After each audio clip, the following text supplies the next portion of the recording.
Hi guys, welcome to my vlog. So we're gonna cook stir fry minced pork with vermicelli, carrots, corn, and hairy melon. So yan, gisa lang natin tong giniling natin. Pag naging brown na siya, lagay na natin yung hairy melon, corn, carrots. Yan. Mix lang natin siya.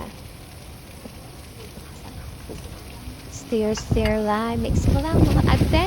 Ganon. Ayan. Halo-halo. Ang hirap pala mag-voice over. Nandito ako sa daan.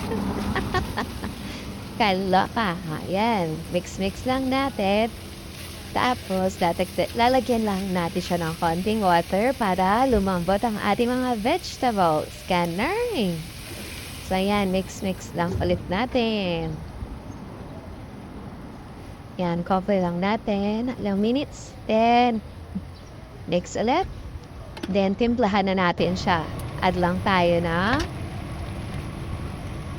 sugar, salt, and oyster sauce. Yan lang ang panimpla ng ating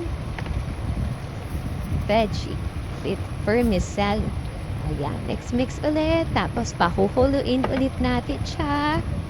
Ng mga ilang minutes kasi nga medyo matigas pa yung ating vegetables. So, ayan. Mix ulit. Halo-halo. Wala tayong ginawa kundi maghalo-halo dyan. And then, i-add na natin ang ating vermicelli. Yan. Siyempre, sinok muna natin sa water yan para lumambot ang ating vermicelli. Ayan. Mix na naman. Ganun.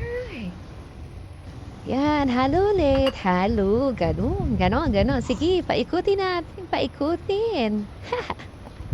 Charot.